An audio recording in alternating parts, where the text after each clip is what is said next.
Quadratic equation के लिए जो हमने इससे पहले में बहुत सारे क्वेश्चंस और एक्सरसाइज जो हमने कर लिए हैं 4.1 4.2 हम लोग कर चुके हैं।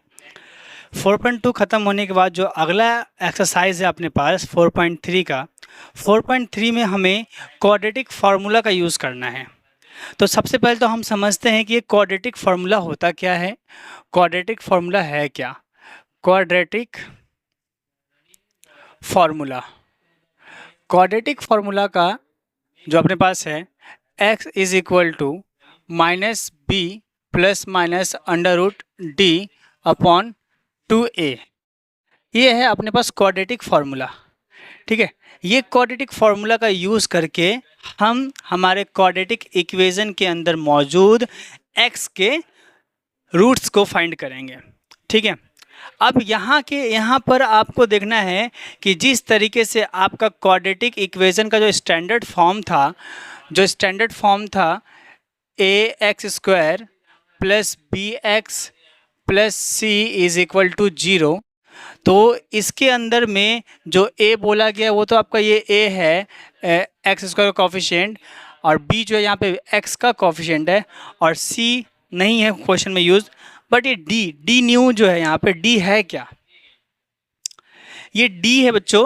d को कहते हैं डिस्क्रिमिनेंट, d को कहते हैं डिस्क्रिमिनेंट। d है आपके पास डिस्क्रिमिनेंट, एंड इस d का बहुत बड़ा रोल है क्वाड्रेटिक इक्वेशन के अंदर। ठीक है, इस d के वैल्यू से ही आपका क्वाड्रेटिक इक्वेशन के सही से आपका जो रूट्स है वो रूट्स का नेचर को पता समझ में आएगा, नेचर का पता चलेगा आपको।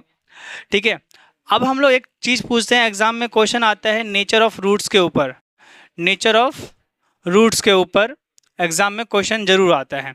ठीक है, तो नेचर ऑफ रूट्स को समझते हैं बच्चों। अगर आपका जो d का जो वैल्यू है वो ग्रेटर देन 0 हुआ, ग्रेटर देन 0 का मतलब होता है कि अगर आपका d का जो वैल्यू है वो प्लस में है, अगर आपका जो d का वैल्यू है वो प्लस में है, तो आपके जो रूट्स होंगे, रूट्स क्या होंगे? 2 डिस्टिंक्ट रूट्स।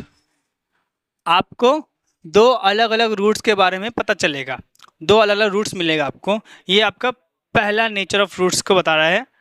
दूसरा नेचर ऑफ रूट्स है आपके सामने में कि अगर जो d है आपका इक्वल है 0 के, d जो है अगर इक्वल है 0 के, तो आपको आएगा 2 इक्वल रूट्स, 2 इक्वल रूट्स मिलेंगे आपको। ठीक है, 2 इक्वल रूट्स मिलेंगे, मतलब जो भी x की जो वैल्यू आएगी दोनों के दोनों सेम होगा। ठीक है, उसके बाद थर्ड नेचर जो है डिस्क्रिमिनेंट का, जो थर्ड नेचर है वो क्या है? अगर जो d जो है वो लेस देन 0 है, if d is less than 0, that's mean कि d अगर आपका नेगेटिव में है बच्चों, d नेगेटिव में है, तो आपका क्या आएगा? No real roots, no real roots, आपका जो रूट्स है वो नहीं निकलेंगे और आपका क्वेश्चन वहीं पे रह जाएगा, आप उसको आगे सॉल्व नहीं करोगे। ठीक है, ये आपको नेचर ऑफ रूट्स है जो कि आपको पता होना चाहिए, ये आपके एग्जाम में MCQs क्वेश्चन में ज़रूर पूछ लेता है। ठीक है, अब इन नेचर को निकालने का फॉर्मूला क्या है? ठीक है, डी निकालते कैसे हैं? डी का फॉर्मूला होता है d is equal to b square minus 4ac। ये है आपका d का फॉर्मूला, जो कि यहाँ से पहले आप जो क्वाड्रेटिक इक्वेशन, जो भी आपके पास क्वाड्रेटिक इक्वेशन दिया हुआ रहेगा उसके सहायता से, उसकी मदद से आपको क्या निकालना है? d निकालना है, बी स्क्वायर माइनस 4ac। ठीक है, जब आपका d निकल जाएगा देन उसको आप क्वाड्रेटिक फार्मूला में यूज़ करोगे। ठीक है, क्वाड्रेटिक फार्मूला में यूज़ करोगे और आप अपना रूट्स को फाइंड करोगे, x के वैल्यूज़ को फाइंड करोगे। आई होप कि आपको समझ में आया है। हाँ, देखते हैं इस क्वेश्चन को, इनको अब हम एग्जाम्पल के तौर पे समझते हैं। एग्जाम्पल नंबर 7 है अपने पास, एग्जाम्पल 7 है आपके सामने में। एग्जाम्पल 7 का हमसे बोल रहा है सिर्फ और सिर्फ कि find the nature of the roots, find the nature of the roots. ठीक है, यानी कि डिस्क्रिमिनेंट मांग रहा है आपसे, find the discriminant of the equation. Discriminant के लिए कह रहा है 2x² minus 4x plus 3, 2x² minus 4x plus 3 is equal to 0। यहाँ से कह रहा है to find what, find discriminant d। ठीक है, अभी अभी हमने d का फॉर्मूला पढ़ा था, d को देखा था। d क्या होता है, d is equal to b² minus 4ac होता है। Put the value in this question, in this formula.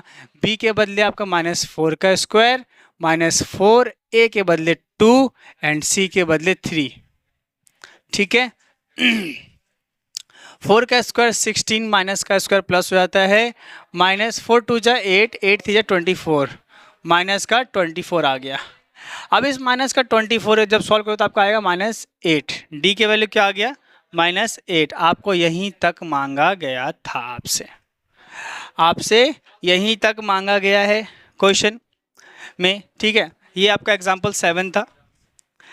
Example 8 की तरफ देखते हैं बच्चों। एग्जाम्पल 8,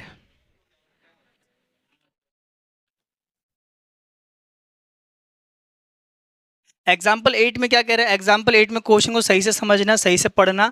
क्वेश्चन सही से रीड आउट करोगे, आपका इक्वेशन सही बनेगा। इक्वेशन सही बनेगा तो आपका आंसर भी सही निकलेगा। ठीक है, एग्जाम्पल नंबर 8 में क्या कह रहा है आपसे, a pole has to be erected at a point on the boundary of a circular park of diameter 13 meter in such a way that the difference of its distance from the two diametrically opposite fixed gates A and B on the boundary is 7 meter। आपसे पूछ रहा है कि अगर ये क्या ये possible है, और अगर ये पॉसिबल है तो जी बता दो, एक्चुअल डिस्टेंस बता दो उन दोनों गेट का कि ये पोल से ये दोनों गेट कितने पे हैं। ठीक है, क्वेश्चन कह रहा है एक सर्कुलर पार्क है, एक सर्कुलर पार्क है जी, है ना। अब इस पार्क में, इस पार्क के किसी बाउंड्री पे, कहीं पे भी आपको एक पोल को इरेक्ट करना है, पोल को खड़ा करना है। ठीक है, यहाँ पे कहीं पे भी आपका एक पोल है। ठीक है, और इस पार्क के डायमेट्रिकली दो एंड पे, डायमेट्रिकली ये सेंटर है मान लो, डायमेट्रिकली दो एंड है, उस दोनों एंड पे एक गेट बना हुआ है। ठीक है, गेट नंबर ए है, गेट नंबर बी है। क्वेश्चन को ध्यान से रीड आउट करना। डायमेट्रिकली जब बना हुआ है और डायमीटर जो है वो कितना है, 13 मीटर ऑलरेडी गिवन है। ठीक है, अब कह रहा है the difference between the distance of these two gates from the pole is 7। ठीक है, इन दोनों गेट का जो इस पोल से जो डिस्टेंस का जो डिफरेंस है ना, वो 7 का है, 7 मीटर का है। तो कैसे होगा, पहले को अगर x मानूंगा, पहले को अगर मैं x मानूंगा तो x जो है वो इससे अगर 7 का फर्क है, x जो है इसमें अगर 7 का फर्क है तो क्या हो जाएगा, या तो x कम हो सकता है या तो x ज़्यादा भी हो सकता है ना। 7 का फर्क है, तो अगर ये ए बी जो है, ये मेरा पोल है ना, ये पोल को मैंने P मान लिया, P है, तो अगर ये A का जो डिस्टेंस है वो P से x है, तो B का डिस्टेंस क्या हो जाएगा, x प्लस 7 हो जाएगा, x प्लस 7। x प्लस 7 होने का कारण क्या है, यहाँ पे क्वेश्चन को ध्यान से देखना कि प्लस यहाँ पे इसीलिए हो रहा है क्योंकि दोनों का डिफरेंस 7 है। जब ये x प्लस 7 मान लो कुछ भी, ये अगर 5 है और ये 5 प्लस 7 12 हो जाएगा, तभी तो इनका डिफरेंस 7 आएगा, डिफरेंस दोनों का है। ठीक है, किसी को भी अगर आप अगर इसको x लेट करते हो तो इसको आपको x प्लस 7 लेट करना होगा। ठीक है, अब क्वेश्चन इसमें देखो, सर्कल थोड़ा सा मेरा टेढ़ा बना हुआ है, सर्कल पे मत जाना। बट अगर क्वेश्चन देखो यहाँ पे राइट एंगल ट्राइंगल बन रहा है, और अगर राइट एंगल ट्राइंगल बन रहा है तो यहाँ पे लगेगा हमारा पाइथागोरस थ्योरम। क्या लगेगा, पाइथागोरस थ्योरम लगेगा। By Pythagoras theorem, Pythagoras theorem क्या कहता है, पाइथागोरस थ्योरम कहता है h square is equal to p square plus b square. एक राइट एंगल ट्राइंगल में ये हमारा h है, ये हमारा p है, ये और ये b है। ठीक है, ए बी हमारा h हो गया, ए पी हमारा b हो गया, और बी पी हमारा p हो गया परपेंडिकुलर। 13 का square is equal to p बोले तो x प्लस 7 का होल स्क्वायर एंड b बोले तो x का स्क्वायर। 13 का square 169, a square plus b square minus plus 2ab यानी कि 14x प्लस एक्स स्क्वायर। इसका क्वाड्रेटिक इक्वेशन का स्टैंडर्ड फार्मूला के रूप में लिख लो जी। क्या हो जाएगा 2x स्क्वायर प्लस 14x, और जब ये माइनस होकर इधर आएगा 169 इधर होकर माइनस आ जाएगा हो जाएगा तो ये आपका आएगा -120। ठीक है, अब यहाँ पे आपको क्या करना है, यहाँ पे आपका इक्वालिटी इक्वेशन को थोड़ा छोटा कर लो, डिवाइडेड बाय 2। तो ये आपका आ गया x square plus 7x minus 60। ठीक है, ये आपका हुआ क्वाड्रेटिक इक्वेशन। अब यहाँ से आपका जो ये इक्वेशन बन गया, इस इक्वेशन से आपको निकालना है पहले a, b and c। a, b and c मिल गया। अब आप फाइंड करेंगे क्या, d फाइंड करेंगे। पहले फाइंड करेंगे आप d क्या है भाई, b स्क्वायर माइनस 4ac है। b बोले तो 7 का स्क्वायर माइनस 4, a बोले तो 1 और c बोले तो -60। 7 का square 49 minus minus plus and 2 6 4 जा 240 हो गया। तो ये आपका आ गया 289 आया, 289 आया। ओके, नाउ अब इस d का वैल्यू अब क्वाड्रेटिक फार्मूला लिखेंगे और क्वाड्रेटिक फार्मूला में वैल्यू को पुट करेंगे। -b क्वाड्रेटिक फार्मूला के लिए क्या होगा, x is equal to -b plus minus √d upon 2a value put करते हैं। -b माइनस b के बदले 7 plus minus √d 289 upon 2a के बदले 1 -7 प्लस माइनस 289 किसका स्क्वायर रूट है, ये है 17 का, 17 अपॉन 2 आ गया। क्योंकि यहाँ पे प्लस माइनस 2 साइन है इसलिए हमारा ये अलग अलग एक एक करके अलग कर लेंगे हम लोग रूट्स को। एक बार प्लस के साथ करेंगे और एक बार माइनस के साथ करेंगे।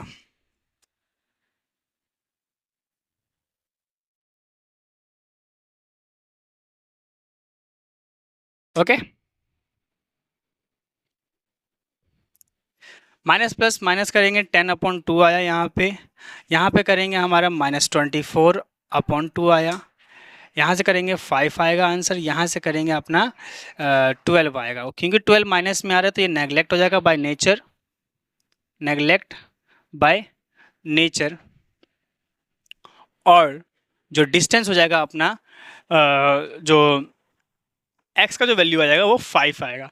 दैट्स मीन जो एक गेट से जो डिस्टेंस है वो 5 का है और एक गेट में जो डिस्टेंस है वो 5 + 7 कितने का हो जाएगा, 12 का हो जाएगा। 5 + 7 12। ओके, आई होप कि आपको ये क्वेश्चन समझ में आए होंगे। अगला जो क्वेश्चन है अपने पास वो है एग्जाम्पल नंबर 9।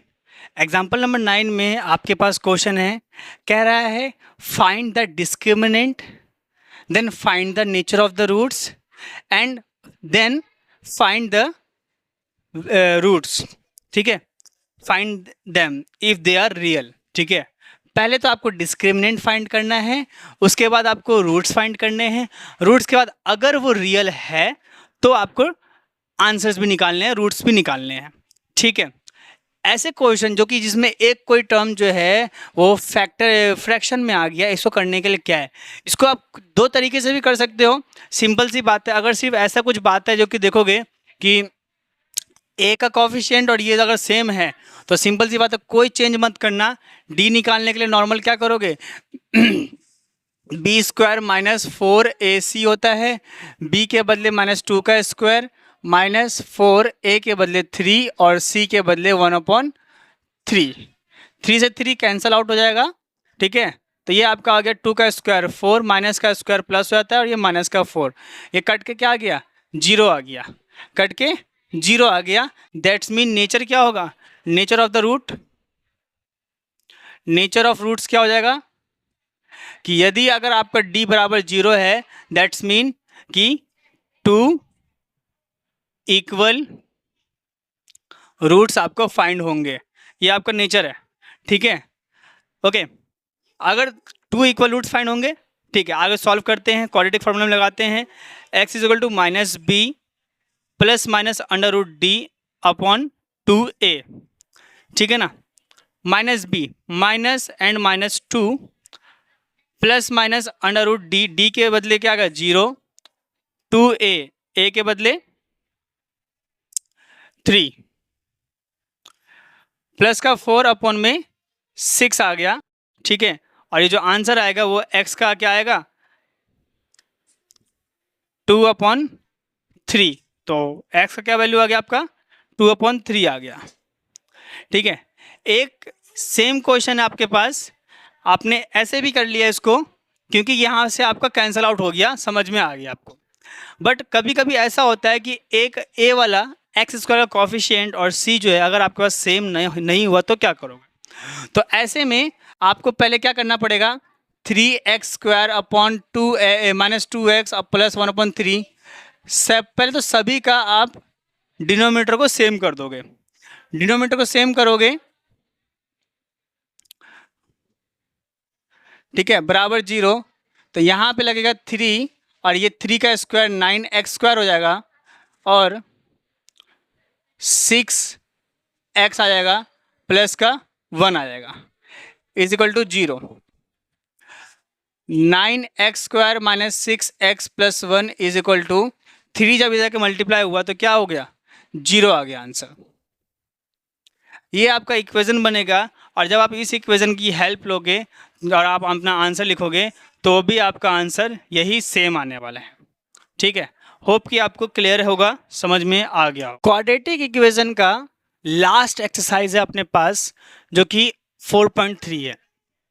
4.3 में पहला क्वेश्चन जो है आपके सामने में वो कह रहा है find the nature of the equation and if they are real then find the roots also, ठीक है। Find the nature of the roots of the following quadratic equation and if they are real find them.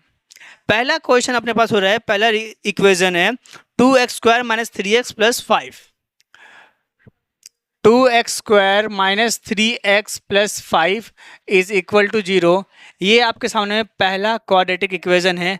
सबसे पहले तो इसका हमें roots find करना है, nature find करना है पहले तो, है ना, और नेचर फाइंड करने के बाद रूट फाइंड करेंगे। नेचर कैसे फाइंड करते हैं मैंने आपको बताया है पहले भी पिछले वीडियो में। डी सबसे पहले निकालते हैं डी। डी का फॉर्मूला क्या होता है, बोलो मेरे साथ, repeat after me, b² minus 4ac, b² minus 4ac। B मतलब -3 का स्क्वायर माइनस 4, a के बदले 2 और c के बदले 5, 3 का स्क्वायर 9, 4 2 जा 8, 8 5 जा 40, माइनस 40 और आंसर आ गया माइनस में 31। यहाँ से आपने देखा कि जो d है d is less than 0। d अगर लेस देन 0 है बच्चों तो एक बात ध्यान देना कि वहाँ पे नेचर क्या हो जाएगा, नो रियल रूट्स। नेचर क्या हो जाएगा, नो रियल रूट्स। और अगर रूट सेम नहीं है, अगर रूट सेम नहीं है तो आप यहाँ पे उस रूट की वैल्यू फाइंड ही नहीं कर सकते हो, वो रूट निकलेगा ही नहीं आपका, ठीक है। तो आपका आंसर यहीं पे रह जाएगा, आपका आंसर यहीं पे रह जाएगा। अगला क्वेश्चन में, अगले पार्ट में थर्ड पार्ट है अपने पास, थर्ड पार्ट देखते हैं, करके देखते हैं क्या है। 3x² minus 4 root 3 plus 4, 3x² minus 4 root 3x plus 4 is equal to 0। Same question का अगला पार्ट है, सेकेंड पार्ट है अपने सामने में और हमें बोल रहा है सबसे पहले तो nature of the root find करो और अगर ये रियल है देन इसका आंसर भी फाइंड करो, इसकी वैल्यू भी। ओके, पहले तो नीचे निकालते हैं डी। डी क्या होता है, b² माइनस 4ac। बच्चों जितनी बारी क्वेश्चन करोगे उतना ही बारी फॉर्मूला को रिपीट करना। फॉर्मूला रिपीट करने से माइंड में आपका वो रिपीटेशन होता रहता है और फिर आप उसको भूलते नहीं हो इतनी आसानी से, ठीक है। b बोले तो b के बदले 3 माइनस 4, a के बदले आपका b बोले तो सॉरी माइनस 4 रूट 3 का होल स्क्वायर माइनस 4, a का 3 एंड c का 4। 4 का स्क्वायर 16, 16 3 जा 48, माइनस का स्क्वायर प्लस, ये आया कैसे 48, समझना बात को। 4 का स्क्वायर 16 होता है और रूट 3 का स्क्वायर ओनली 3 होता है, तो 4 का स्क्वायर 16, 16 और इंटू 3, 16 3 जा 48, 4 3 जा 12, 12 4 जा 48, आया आंसर 0। डी की वैल्यू अगर 0 हो जाती है, if d is equal to 0, that's mean 2 equal roots. जो आपका जो रूट्स निकलेगा वो 2 रियल एंड इक्वल रूट्स होंगे, और अगर रियल एंड इक्वल रूट्स है आपके सामने में तो उसको वैल्यू भी फाइंड कर दो। वैल्यू फाइंड करते हैं, x इज इक्वल टू बोलो बोलो क्या है, -b plus minus under root d upon 2a, ठीक है। माइनस b के बदले 4 root 3 plus minus under root d, d के बदले 0, 2a 4 रूट 3 अपॉन 6 आ गया। तो x का वैल्यू क्या आ जाएगा, कटेगा तो 2 से कैंसिल आउट कर दो, 3 और ये 2 अपॉन 3, 2 रूट 3 अपॉन 3, ये आपका x के वैल्यूज मिल गए, ठीक है। ये है आपका सेकंड पार्ट।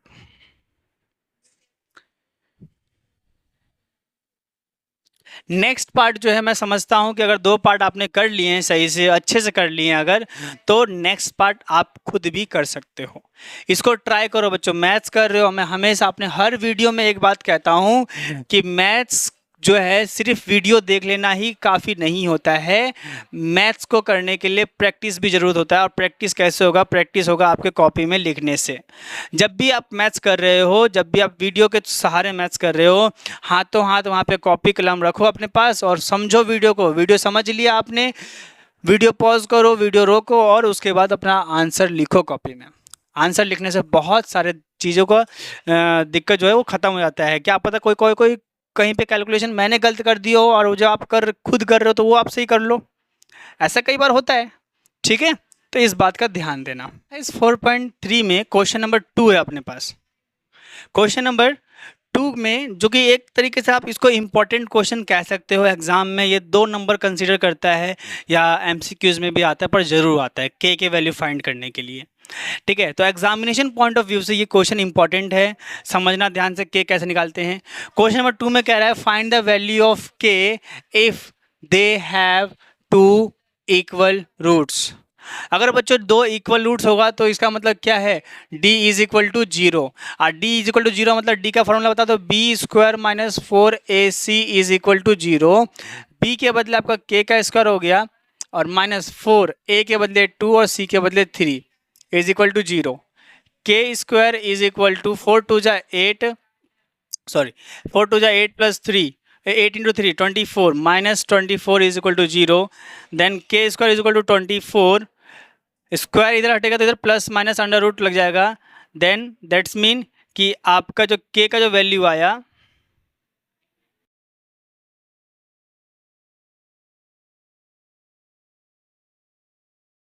के का जो वैल्यू आया वो क्या आया, प्लस माइनस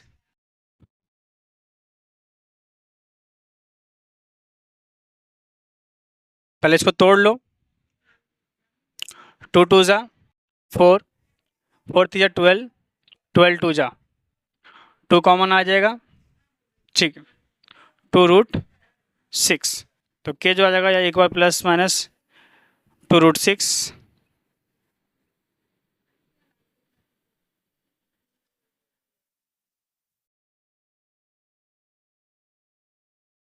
ठीक है। जस्ट सिंपली आप इन्हें इस तरीके से अपना क्वेश्चन को खत्म कर दिया। सेकंड पार्ट में आपके सामने पहले तो इसको क्वाड्रेटिक इक्वेशन के रूप में बनाओ, क्वाड्रेटिक इक्वेशन के रूप में बनाओ। पहले तो मल्टीप्लाई होगा, ये बन जाएगा आपका k x square minus 2kx plus 6 is equal to 0। ये आपका बना पहले क्वाड्रेटिक इक्वेशन के रूप में, ठीक है। क्वाड्रेटिक इक्वेशन का स्टैंडर्ड फॉर्म के रूप में ये बन गया आपका। अब क्या करना है, वही सेम बात, अगर रूट्स जो है, नेचर जो है 2 इक्वल जीरोस का है, तो यानी कि d बराबर 0 रख देंगे। d बराबर 0 होगा तो क्या होगा, d is equal to b square minus 4ac का फॉर्मूला, b बोले तो 2k स्क्वायर माइनस का 4, a के बदले k और c के बदले 6, 4k स्क्वायर माइनस 4 2 जा 4 6 जा 24, के बराबर 0। दोनों में से 4k कॉमन आ जाएगा, अंदर बचेगा k माइनस 6 ओनली। ये एक ब्रैकेट और ये एक ब्रैकेट, तो यहाँ पे जो आपका अलग अलग जीरो कर इक्वेट कर देंगे, 4k बराबर 0 एंड k माइनस 6 बराबर भी 0। तो यहाँ से k की वैल्यू आ जाएगा 0/4 जो कि 0 ही होगा, और यहाँ पे k की वैल्यू आ जाएगा 6। ठीक है, इस तरीके से आपके k के वैल्यूज़ फाइंड आउट हो गए। आई होप कि आपको ये वीडियोस जो है हेल्पफुल होंगे और क्वेश्चंस आपको ये समझ में आ रहे होंगे। ठीक है, इससे पहले कि अगर कोई टॉपिक डाउट में है, आपको डिस्क्रिप्शन बॉक्स में सारा चीज़ मिल जाएगा, सारा चीज़ है। अगर कोई टॉपिक इससे प्रीवियस क्वेश्चंस के सब मिल जाएंगे, आप उसमें जाकर देख सकते हो। इसके बावजूद भी कोई क्वेश्चन कर रहे हो आप, और अगर कोई कुछ भी चीज़ आपको डाउट लग रहा है, डाउट आ गया हो, तो आप कमेंट बॉक्स में वो डाउट को भेजो, कमेंट बॉक्स में डाउट लिखो। आई एम श्योर कि मैं आपको अगली क्लास में करवाऊँगा ज़रूर। ठीक है, okay, thank you so much.